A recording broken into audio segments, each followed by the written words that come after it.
All right, Nikki, how are you? I'm good. I'm good. How are you? Fine, thank you. I mean, I've known you for quite a few years now, but I'm always very curious about your journey as a photographer. I really like your work, and I'm super happy Thank to have you. you here, and that we have the chance to sit down and talk a little bit about you, about your journey, and your relationship to photography. Great. I'm the right person to ask for sure. That's good. So, so I wanted just to start off with a very straightforward question, which is, how did you start as a photographer? Was it something that you always wanted to do, or did you come God, up with no. this later? it Or was it was such a twist actually of a scenario because I was studying software engineering in this Greek island, and my parents back then got me like a Nikon D60 as like a congratulations to getting to the university, and I was like, I don't know how to work this camera. So like I just kind of put it aside. I never really used it, but if you were to walk into my house, you would see like I was cutting out like magazine papers, and I was just like, I made a whole wall full of like pictures. And anybody who would walk in, they're like, "Are you a photographer?" Like, and I was like, "No, no, I'm not built for that." And then one day, like, we had to take a university course in photography, and I was dragging my feet and I was nagging about it because I was like, "This is really not for me." Like, I kind of imagined the whole like talking about shutter speeds and like the f-stops and all the technical stuff, and I was like, I'm not interested in that. But that amazing teacher, like, was talking to us about the light and the shadows and how it makes people feel and how certain colors make you feel. And we kind of put all of the technical stuff to the side. And I was like, that I love and that I've always had an eye for and an interest for. And it just came natural. I put my camera in auto mode and I just went for it. And that's it. 15 years later, I changed wow, my whole course. And that's how I ended up doing this. well, that's very Yeah. interesting. So I was wondering, these other. I mean, thank you for your answer. And I was this question came up, which is, did you get your interest for fashion first, and then you jumped into photography, or what happened Yeah, there? exactly. I was watching a lot of fashion TV back then, which was, I don't know if people know it's like the satellite channel. And back in the days, in the early 2000s, it was playing in all the like coffee shops and bars and like huge screens, and it was a big deal for the Greeks. We follow fashion a lot. And when I was 14, I actually started sketching like clothes. And we took it to a company in Greece, and they made 4 collections from my sketches. So at some point, my school was actually wearing clothes that I designed, which was pretty cool.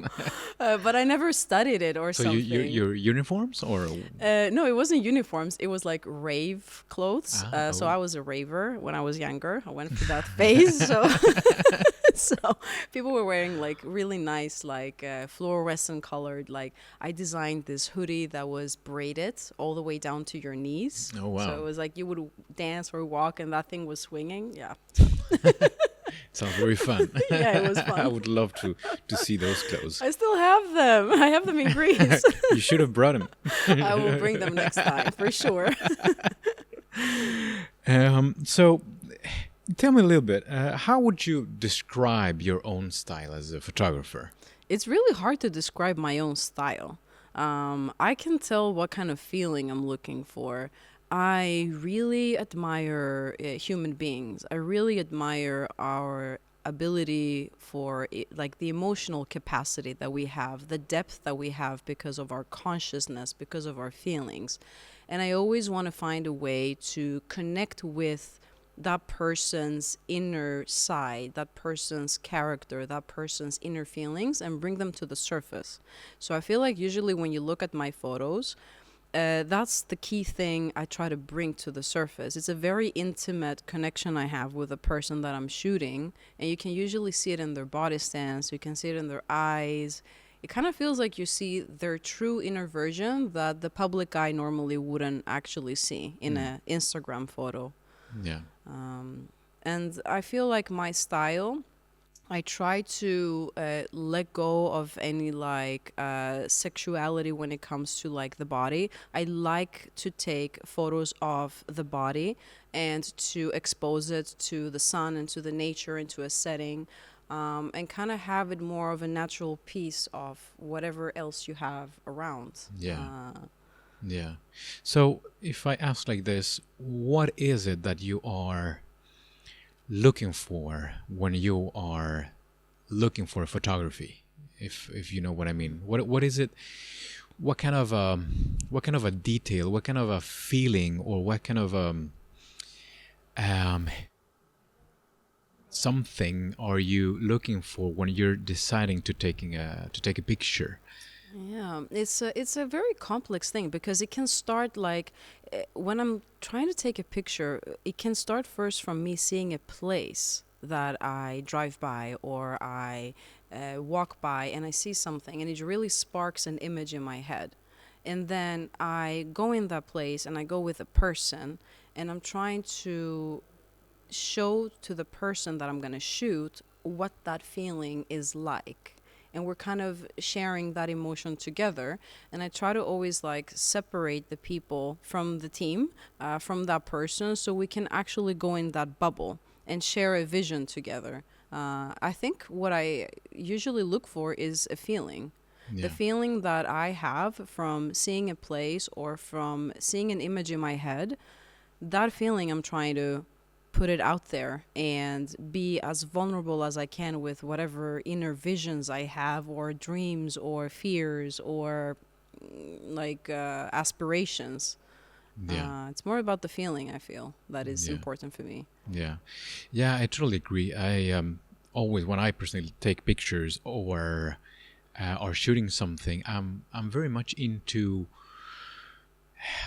the feeling, and for me taking a picture is more about almost, I mean, it's gonna sound like flummigt in Swedish, but it's more like trying to capture the soul of whoever I have in front of me, and trying to use light to emphasize or to bring up to the surface this feelings or this soul that is sometimes hiding in the model, you know.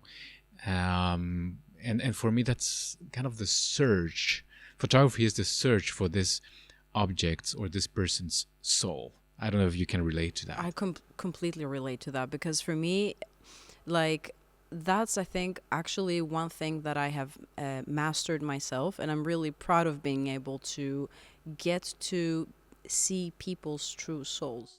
And anytime I do that, like, there is this moment that just feels really special because you get to see a human being for who they truly are, behind the clothes, behind the mask, behind the public face. And it just becomes really special and intimate. You get to see someone all the way down to their deepest layer. Yeah. And it's, I mean, come on, like that's pretty special. And to be able to capture that and to freeze it in time for them to have it or for other people to see it in the world. Yeah. And they actually usually feel empowered. Even though it's the deepest layer of your soul, like it is your truest version. Yeah. And I think it's empowering actually. Yeah. It's funny because I mean many times, not always, but many times, especially when I'm shooting people who are not models, who just want to take a picture, or I ask myself to if I could take a picture of them. But many times I experience that their first impression of their own portrait is a surprise, and oftentimes it's not like a pleasant surprise. It's like, oh wow, that's how I look. Yeah. Which, I mean, in the beginning, I felt like, I feel like, probably this person doesn't think that I'm a good photographer, or I'm not capturing their best side or whatever, you know. Yeah. But I like to think, or I think it's more about, I think we're not always used to, how to say, having a look at how somebody else looks at us. Oh yeah, that's And that's probably like it's scary as well. it's a little bit scary. Yes, exactly. And I don't know. Nowadays, I don't care too much about what people think about their own portraits in the beginning. But always when I show these pictures to somebody else, I like when they get moved, because when I do it right, and then I know that people are getting to see that person a little bit more naked than usually, right? Exactly. So that's when I think I made a good portrait of somebody. I actually have a technique for that, and I would be more than happy to share it. Yeah. Usually, I tell people, like, because they need time moving freely in front of the lens without feeling that every pose matters. Yeah. So I just tell people, like, the first 5-10 minutes where I'm doing a lighting check. So you can just do whatever you want to do. It doesn't really matter. And that kind of lets people let go a little bit of that perfect first few shots that they're Yeah. trying to get, that they're Absolutely. failing to Yeah. get because we haven't warmed up. So people just start like being themselves faster. And even if the first few shots don't end up good, they're like, that's fine. Yeah, absolutely. It's a test. Yeah, Like- exactly. Absolutely. I always start off with saying, okay, this is just a test, so don't stress. Yeah, exactly. And then I just keep on. Yeah, and it's all about momentum as well. Yeah. When people feel relaxed and it doesn't really matter, and you kind of let people move how their body naturally moves, Yeah. it kind of comes to the surface, I think. Yeah. You can give a little bit of tips, like how to like correct some poses, but in general, like people need to move in the way they were designed to move. They cannot go against that nature. Yeah. Like you cannot make me look, I don't know, butch and aggressive, for example. Maybe you can make me look aggressive, but it's like people have their way of living their life. They have lived experiences. It has shaped them into who they are. You Yeah. can't go back and change that. Yeah. It is who they are. Some people Yeah. are even born with a character, right? Yeah, Like, absolutely. well, I think I was like, like you have specific points. Yeah. So, what other photographers inspire you? There was one that I always really looked up to. His name is Steven Meisel. And what I admired about him is that he put a lot of effort in creating concepts for his photos. And that was the way my artistic brain was working in the first place.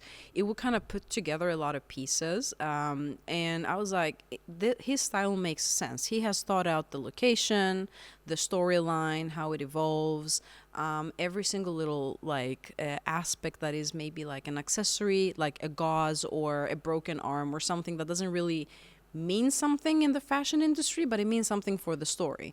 And he was always intense, sexual, aggressive, and that was something I really admired because he wasn't holding back. Like whatever he had in his mind, he was putting it out there.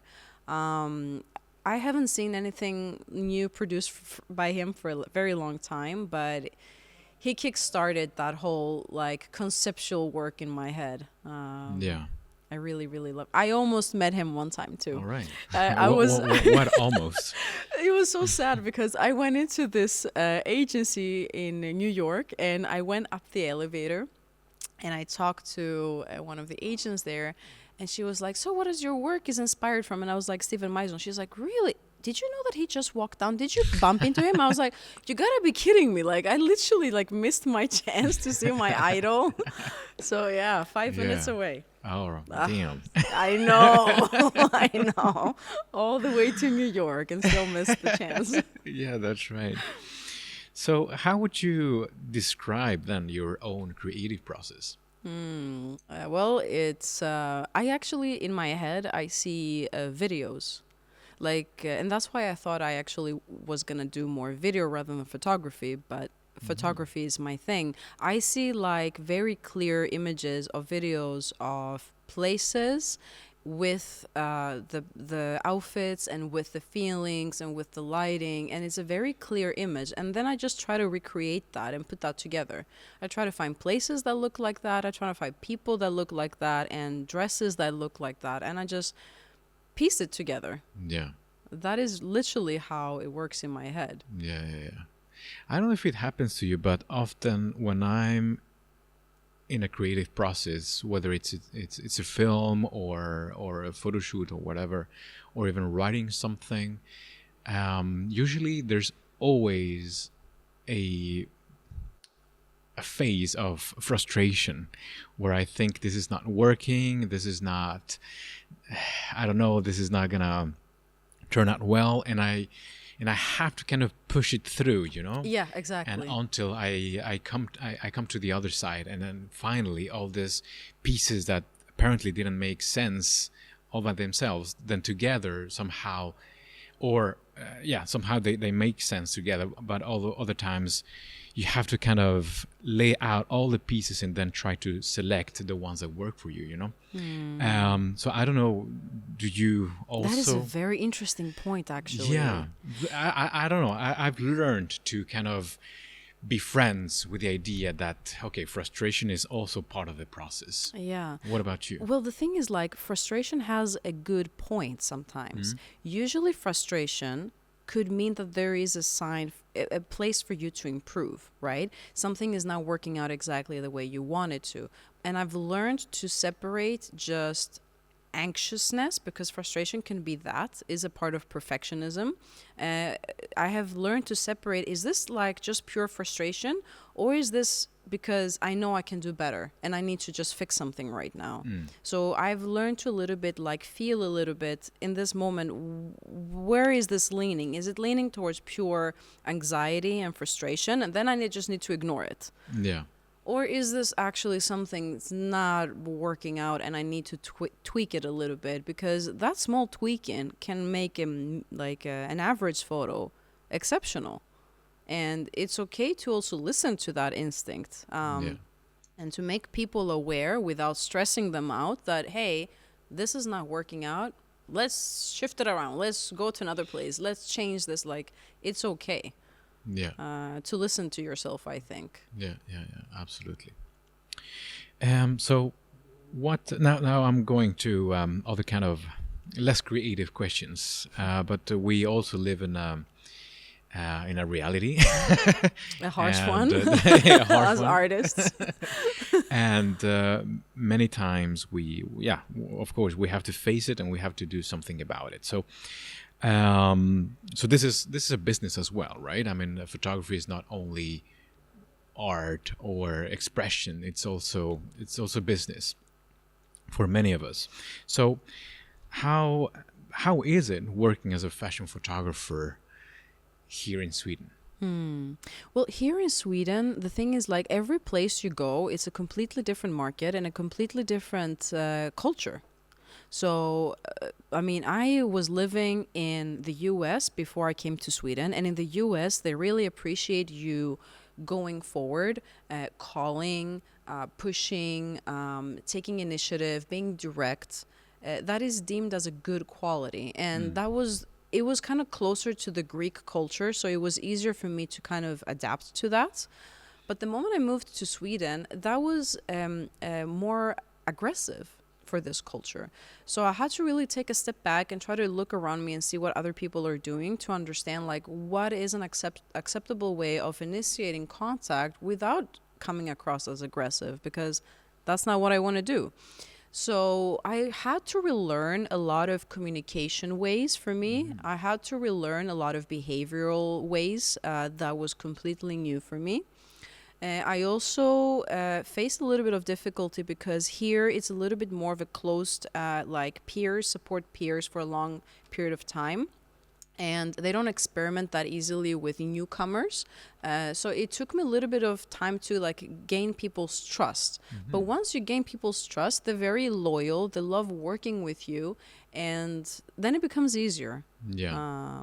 At least for me, it was very easy later on. Okay. So apart from Sweden, where else have you worked as a I photographer? worked in England as well. I mean, I was there for a couple of years and then a couple of years in the US. And then most of my time has been here in Sweden. Yeah. And Greece, of course, because that's my home country. And I mean, You probably told me once, but what is your connection to Sweden, or why are you here? How did you end up here? I know it sounds random, but like my grandparents came here in the 60s. And my mom pretty much grew up in Sweden. I mean, our DNA is Greek, but we're just like immigrants who stayed here. And then when I was like about, my mom had me here, and then when I was about 7, we moved back to Greece. But when the Greek crisis hit and it really affected us all, I ended up leaving Greece first. I first went to England and then the US. And in the meantime, my family moved back to Sweden. Okay. So I came to visit and I just never left. That's how I ended up here. Yeah, I can relate to that. Yeah, I think we all kind of like end up here somehow. Exactly. Yeah. And do you think it's well? I was going to ask if it's more difficult to make a living out of your photography here than in other places, or I don't know if the question should be a comparison, but what do you think? Is it hard to make a living out of it, or is it has been easy for you? No, it's been terrible, very difficult actually. And one of the main reasons why I wanted to have this talk is that people can take a little bit of weight off their shoulder, because there's a lot of guilt for everybody that is in the arts business but is not making enough money to support themselves. So you always turn the question to yourself, like, what is wrong with me? Like, why am I not making a living out of this? Is my art not good enough? Am I not good enough? But the truth is, like, I've spent so many years of my life doing other jobs in order to support my art. And I will not say that any country has made it easy. Of course, there are countries that economy is stronger. Like, for example, compared to Greece, there are other Western economies that are a little bit more, formed very well, and the society is more comfortable. But I would say that it's always a hustle. It's always difficult. And there's been periods of my life that I had to work as a waitress, that I had to work in shoe stores, that I've worked in retail, Hollister, like all of these places. Yeah. And it was all in the name in supporting something that I really, really love doing. And I don't regret it. And I don't feel shame for doing other jobs while I support my art, because my art means a lot to me. And I could definitely do more art pieces that wouldn't be as artistic for me, and I would maybe have a better living as a photographer. But it's more fun for me to do the things I really want to do, and then if I don't make enough money, to support myself with something else. I totally agree with you. I think it's important to talk about the business side of the creative business, whether if you're doing film or photography or paintings or whatever. I think that's important because I honestly I didn't know a thing about making a living with my art or with my skills, right? And I think a lot of, I mean, it's inevitable to fall into the into different traps of the business or of life. You have to learn by doing.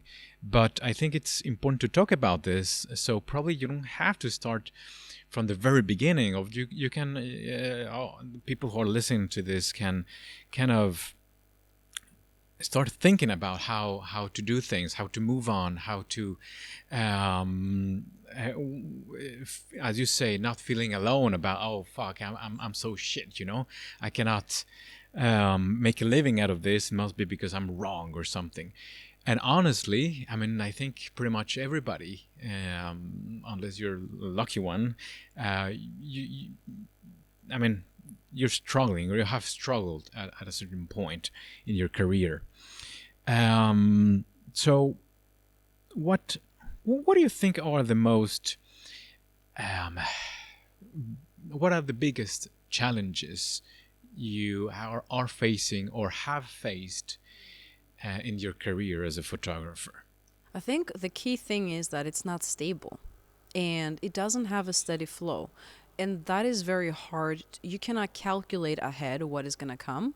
And you're going to have the so-called catch-up effect where like you have a period where you might be dead, quiet, and it's not a calculated period. It just might happen. And then there is a time where everybody's asking for everything at the same time. And it's really urgent for everybody. And there's a lot of pressure as well because a big client can come in, and this has actually happened to me, and they're introducing this project that they have, and they want 4 concepts all built in like 5 weeks. And that 5 weeks is for you to come up with the idea, execute the production, and then you have the delivery. So as you can understand, if you have 3 clients at the same time asking for that, then you're burned out. Like you're looking at a very, very intense 5 weeks. Yeah. And there's a lot of surprises that come around. Like you might be on a set and you might have an agreement of what you're going to shoot, and something can shift or workload can even double. That has actually happened. And you cannot argue in that moment what is right and what is wrong. You have to find a way, diplomatic way, to still do the job, still keep the quality high, and still be service-minded, which is really tough to do when all of the pressure is on you. Yeah. So how do you manage, for example, have you been in the situation where you're doing something and you probably agreed on a certain budget with the client and everything, and then all of a sudden either there was a misunderstanding or probably the client doesn't understand that asking for some certain thing means like double amount of work. How do you manage those expectations, and how do you start that dialogue with the client? It's very difficult because, first of all, you need to understand the person. Every person reacts differently to certain information. Some people you can explain. If they have knowledge on the topic, it's easier for you to explain some technicalities around, this is going to be like this amount of extra hours for me, and I just want you to take that into account. But there are certain people who don't have that knowledge, and then it becomes even trickier. There are also people who have the understanding, but they still have the sense of entitlement. And that's where things get really tricky, because you still want to be service-minded and you still want to deliver a good quality product. But the sense of entitlement can be an obstacle, both for the quality of your work and for like being able to get like exactly the right thing that the client needs. And that's something I've recently also experienced.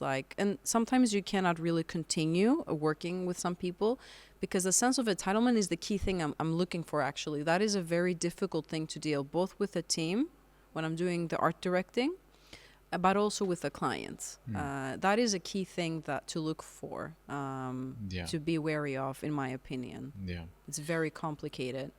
Yeah. I mean, in my experience, when I meet a client for the first time, especially, many times the client is, or the person representing the client is not very, or doesn't know how, in my case, what film costs if you want to make a commercial or something, and so there's a kind of a, I don't want to say a phase of education, but a period of, okay, let's sit down and try to understand how much it costs and why does it cost that much. When somebody asks, okay, how much is it to make a film? Well, it's a very difficult question. I mean, it's like asking how much is it I'm getting to build flashbacks. yeah. How much is it to build a house? Well, It depends. If you want a pool, if you want a big garden, but the problems never show up at that phase. That's the thing. Like the problems always show up during the stressful time, during the process, right? Yeah. It's never in the pre-planning. Everything seems very clear usually in the pre-planning. Like if you can catch a red flag at the pre-planning, I feel like that's easy. Yeah. The problem is what happens if you have made an agreement and you're in the midst of the delivery, and that's when the problems start showing up. Because then if you don't deliver good quality photos or video, that is on you. even though people have been putting the obstacles in front of you, like you get all the credit for the good photos and you get all the shit for the bad photos. Yeah. Like that is how it works. Even if someone does bad hair or makeup, even if the model didn't do a good job, even if the client is causing you like stress on the day of production, it's never on them. The final product reflects you. And that's the problem. Like in that moment, you have to be like a ninja to kind of like avoid all of the issues that might come, and you don't know what kind of issues might come. Everybody Yeah. brings something new Yeah. sometimes. Yeah, I think in the end, everything boils down to creating this relationship of trust Yeah. with your team and with the client. I think if, in my experience at least, if I can have a open conversation about what works and what does not work and what we can do with all the with the circumstances that we're working in, everything seems a little easier than It does, yeah. for example. That's why I like to talk about money early in the process. I mean, if we have a budget to kind of how do you say that in English? To work within, or how? Because I think it's very dangerous to kind of promise the big thing, the big plans, and you kind of dream big and everything, and then all of a sudden it turns out that you kind of boosted the client's expectations, and but in the end there's no the resources to make that, but you kind of promised that. I know, but like there's like a fine line with these, because what I really care about my clients knowing is that I am capable of doing anything. Like if you want me to shoot hanging from a helicopter, I can do that. Like there is nothing I am shying away from as a challenge, and I know that I'm gonna deliver good quality. However, everything that you're asking for has certain like budgets that has nothing to do with me. It has to do with your request, and that is out of my control. Whatever you're requesting, I'm gonna adjust my expectations around that. It has nothing to do with me. Whatever you decide you want, we'll do that. Yeah. But also, I think it's our job as the creative force of the collaboration to kind of guide the client or guide whoever to, okay, what can we actually do with this project, project and with this budget, and what is. This is part of being creative, right? I mean, with the resources that we have and with the team that we have, how can we make the best out of it? And Exactly. and it doesn't. I mean, I don't believe that quality is directly related to budget. No, of course I think not. quality is.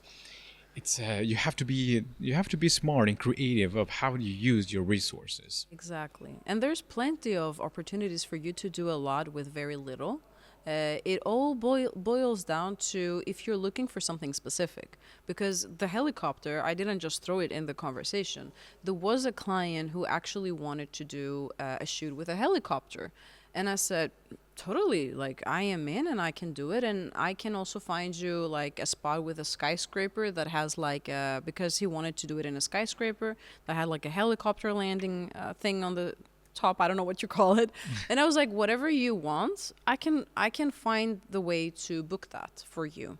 But just so you know, like that helicopter, it costs this much. Are you okay with that? And the person didn't want to follow that budget.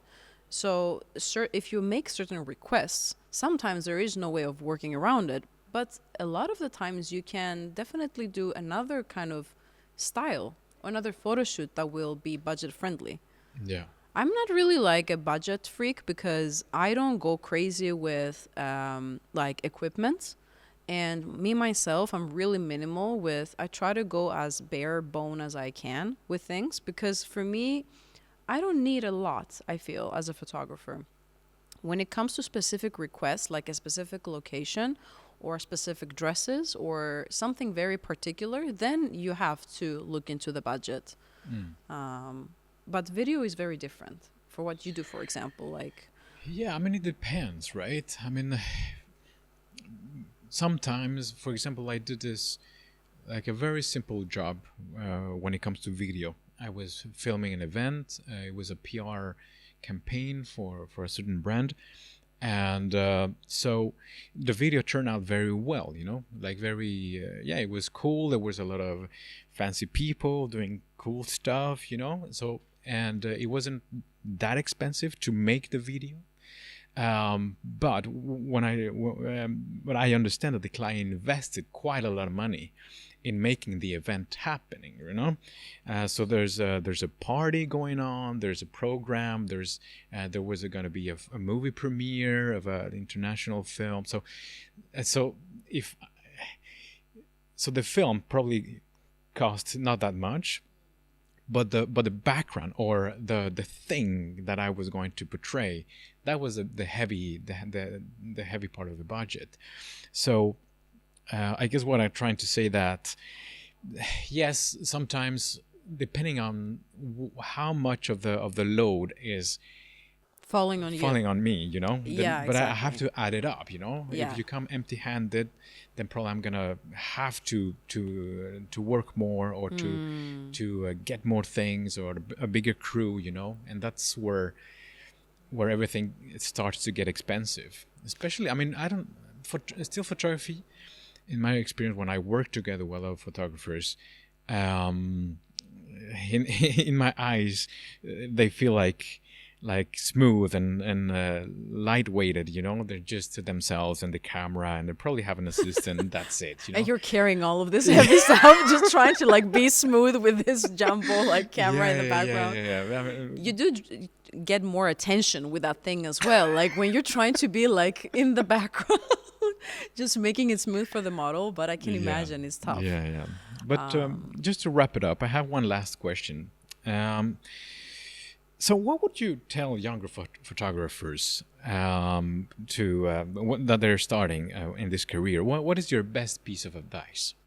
I would say the thing that scared me away for many years from photography was the technicality of it. I thought I was not meant to be a photographer because I had no interest in understanding the camera, the lenses, the settings, the lighting sets. Like I have never had any interest in that. And the truth is, still to this day, that is something I'm not really interested in.